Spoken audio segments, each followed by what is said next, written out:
I've never been one to share much about my personal life, but what happened a few months ago has left me restless and questioning reality itself. I'm not sure what I'm looking for by sharing this, but maybe someone out there has experienced something similar. I just need to get this off my chest because it's been haunting me ever since. So here's how it started. About 6 months ago, I moved into a small apartment building in a quiet neighborhood. The kind of place where people live side by side, not in the hallway, but generally keep to themselves. It was perfect for me. I'm a bit of a loner, so I wasn't looking to make friends. But I still wanted that sense of community, if you know what I mean. Somewhere people wouldn't pry, but would still notice if something happened to you. The building wasn't fancy, just 3 stories tall with plain brick walls and narrow corridors. The rent was reasonable, and the commute to my job was quick. It seemed like the ideal setup. Not long after I moved in, I met my neighbor across the hall. His name was Mark, or at least that's what he told me. He was in his late 30s, maybe early 40s, with thinning hair and a friendly, if slightly worn out, demeanor. I ran into him while lugging a couple of heavy boxes into my apartment, and he immediately offered to help. After that, we had a short, friendly chat. He lived in apartment 3B, right across from mine. I'm in 3A. Mark wasn't the most outgoing guy, but we'd say hello whenever we saw each other in the hall. He was the type of neighbor that you'd feel comfortable asking to watch your place if you were out of town, reliable but distant. We exchanged pleasantries about the weather, asked each other about work. It was all very mundane, but it was nice to have someone to chat with from time to time. I didn't see Mark often, though. He seemed to keep odd hours. Sometimes I'd hear his door open in the middle of the night or catch glimpses of him leaving at strange times. But I didn't think much of it. People have their routines, and it wasn't my place to question his. Then one day, I realized it had been a while since I'd seen him. A couple of weeks passed, and his absence started to feel noticeable. His apartment was right across the hall, so I should have bumped into him at least once, right? I didn't think too much of it at first, but as more days went by, the feeling grew. After about 3 weeks, I decided to check on him. I knocked on his door one evening. No answer. I knocked again, louder this time. Still nothing. I even pressed my ear to the door, trying to listen for any movement inside, but it was completely silent. At that point, I figured he might have gone on a trip or something. People leave without telling their neighbors all the time, right? But it didn't sit right with me. Something felt off. The next day, I ran into another tenant in the hallway, an older woman who lived a few doors down from Mark's apartment. I casually asked her if she had seen Mark recently. She gave me a blank stare. "Mark?" she repeated, like she didn't know who I was talking about. "Yeah, the guy who lives in 3B, I said. Her brow furrowed, and she shook her head. "There's no one in 3B, she said, a little too quickly, like it was a fact she was sure of. I was taken aback. I laughed awkwardly and told her she must be mistaken, that I'd been talking to him for weeks. She just shrugged, gave me a strange look, and walked away. There's no one in 3B. That didn't make any sense. I'd seen Mark with my own eyes. Feeling unsettled, I asked a few more neighbors over the next couple of days, and all of them gave me the same response. No one seemed to know who Mark was, let alone remember ever seeing him. At first, I chalked it up to the general indifference of city life. Maybe they were just clueless, or maybe Mark kept to himself so much that he'd slipped through the cracks, but still no one. The thought gnawed at me for days. I couldn't shake the weirdness of it all. So I went to the building manager to see if she had any information. When I mentioned 3B, she looked at me like I'd just sprouted another head. There hasn't been anyone living in that apartment for months, she said flatly, not a hint of doubt in her voice. It's been vacant for a while now. My stomach flipped. That wasn't possible. I had talked to Mark. He had helped me move in. I had seen him go in and out of that apartment multiple times, but according to the manager, no one had been there. I started doubting myself. Was I losing it? Maybe Mark had moved out in the middle of the night without saying anything, and everyone had just forgotten about him. It seemed like a stretch, but it was the only explanation that made sense. Still, something about it didn't feel right. Then came the night that changed everything. It was around 2 a.m. and I was sound asleep when a strange sound jolted me awake. It was faint at first, like someone was tapping on a wall. I lay there for a minute, listening, trying to figure out where it was coming from. As I focused, I realized it wasn't tapping, it was knocking, coming from across the hall, from Mark's apartment. I sat up in bed, heart pounding. I couldn't explain why, but a cold dread seeped into my bones. The knocking was soft but steady. It didn't sound frantic, just deliberate. I stared at my door, debating whether I should open it. My hand gripped the phone on my nightstand, but I didn't dare move. Something told me that whatever was on the other side wasn't supposed to be there. After what felt like an eternity, the knocking stopped. The silence that followed was oppressive, like the air itself had been sucked out of the room. I stayed awake for hours, waiting for the sound to return, but it never did. The next morning, I convinced myself it was a dream. It had to be, but deep down, I knew it wasn't. The following night, it happened again. This time, the knocking was louder, more insistent. I stood by the door, trembling, listening to the knocks reverberate through the quiet hallway. I almost opened the door. Almost, but something stopped me. I never saw Mark again after that. The knocking stopped eventually, but the feeling of being watched never left. Every time I walked past apartment 3B, I couldn't shake the sensation that something was inside, waiting. I moved out a few weeks later. I've tried to put it all behind me, but I can't. Because here's the thing, I went back to that building last month, just to see if anything had changed. Apartment 3 billion was gone. There wasn't even a door where it used to be. When I first moved into the shared house on Haverford Street, I was excited. After spending years in cramped dorms and apartments, I finally found a spacious, affordable place. The house had a charming, old-world feel, with creaky floors and a cozy kitchen that felt inviting even on the coldest nights. My new roommates, an eclectic mix of students and young professionals, seemed friendly enough, and I thought it was the perfect environment for my final year of college. My primary roommate was named Jasper, a quiet guy with a penchant for horror movies. He had a scruffy beard and an easy smile that made him approachable despite his introverted nature. We hit it off immediately, bonding over our mutual love for the macabre. I felt lucky to share the house with him, though we would spend hours discussing our favorite horror films while munching on microwave popcorn, and I looked forward to getting to know him better. But there was another roommate I'd never met. The layout of the house was a bit peculiar. There were 4 bedrooms upstairs, but only 3 of them were occupied. The 4th room, labeled room 3, was always locked. Whenever I asked Jasper about it, he would shift uncomfortably, muttering something about the previous tenant leaving unexpectedly and how the landlord hadn't found a new roommate yet. It felt odd to have a room just sitting there, but I shrugged it off. After all, it was college, things didn't always make sense. As the weeks went by, I began to notice strange things. Sometimes I would find dishes in the sink that I could have sworn I hadn't used, or the living room would be slightly rearranged when I came home. I brushed it off as my roommates just being messy, but I couldn't shake the feeling that something was off. One evening, I returned home after a long day of classes to find the front door ajar. I pushed it open and stepped inside, calling out for Jasper. There was no response. The house felt eerily quiet, and I noticed the lights flickering in the hallway. As I made my way to the kitchen, I spotted something that made my heart race: a pair of shoes by the front door that weren't mine or Jasper's. "Hey, Jasper," I shouted, my voice echoing in the silence. Still no answer. I felt a chill creep down my spine. When I moved closer to the shoes, studying them, they were worn but well kept, an unsettling combination of familiarity and strangeness. I couldn't remember ever seeing them before.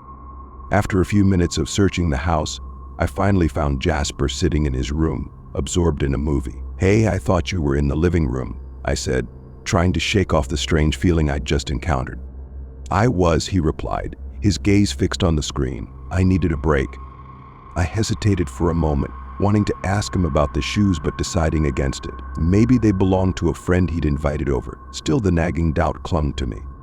The following week, I found more evidence of someone else living there. The bathroom mirror was fogged up after I'd just showered, and I could have sworn I heard whispers coming from the hallway, in the dead of night. I couldn't sleep, the unsettling feeling gnawing at me, and I found myself pacing around the house, peeking into rooms that were supposed to be empty. It was like I was searching for something, but I didn't know what that something was. One night, I decided to confront Jasper about my concerns. I don't want to sound paranoid, but I've been noticing strange things around the house, I admitted, like the shoes by the door. And I heard whispers last night.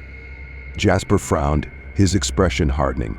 "You shouldn't be worrying about that," he said, a hint of defensiveness in his voice. "It's an old house, it makes noises. It's probably just the wind." His reaction made my heart race. Why was he being so dismissive? I pressed on, "But what about the shoes? Who do they belong to?" He sighed heavily. "Look, I told you about room 3.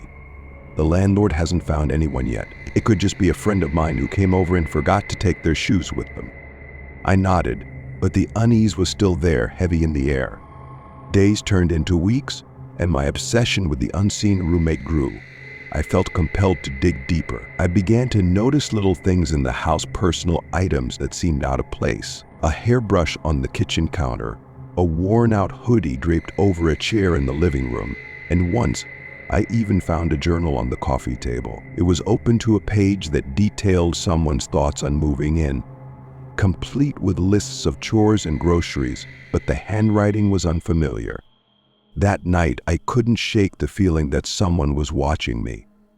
As I lay in bed, I could hear the creaking of floorboards and the soft sound of breathing that didn't belong to me or Jasper. I was on edge, convinced that I would find someone lurking in the shadows.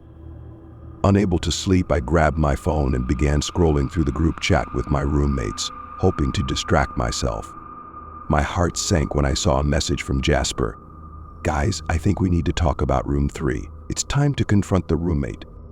I felt a surge of adrenaline as I read the message. Was he finally acknowledging the strange occurrences? I quickly replied, asking when we could meet.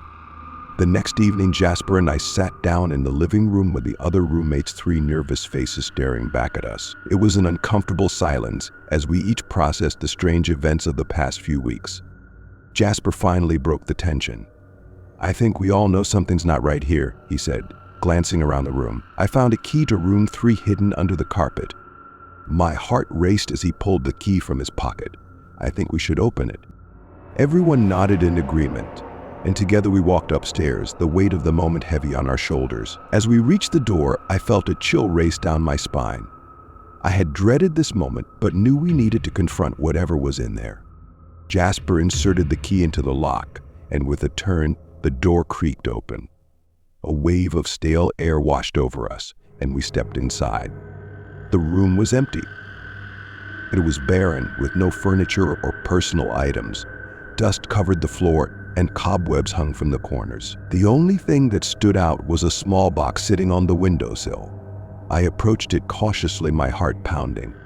Inside the box were old photographs of people I didn't recognize, photos of friends gathered around a table, laughing and smiling. And in every picture, one figure was eerily absent, like a ghost hidden in plain sight. Confusion spread through the group. "What does this mean?" one of my roommates asked, their voice shaking. "It means," Jasper said slowly, "that maybe we weren't sharing the house with anyone at all." Suddenly, everything clicked into place: the shoes, the whispers, the journal. It was all an illusion created by my mind, fueled by paranoia and fear. As we stepped out of room 3, I felt a weight lift off my shoulders. The strange occurrences began to fade away, replaced by a sense of relief. Maybe I had let my imagination run wild, or perhaps the house itself had a way of playing tricks on us. In the weeks that followed, the whispers and creaks disappeared. We grew closer as roommates, sharing meals and laughter, and I even started to enjoy the eerie charm of the old house. Yet I couldn't help but wonder if there had been something more, some shadow of a person lingering in the corners of my mind. But I knew it was time to let go, to accept that sometimes our fears can create realities that don't exist. And so, as the seasons changed and the leaves fell outside, I found comfort in the chaos, the memories we created, and the knowledge that I'd faced my fears head-on. If there's one thing I learned from this experience, it's that our minds can play cruel tricks on us. Sometimes the things we fear the most are merely reflections of our own anxieties. I'm grateful for my roommates and the bond we formed in that old house.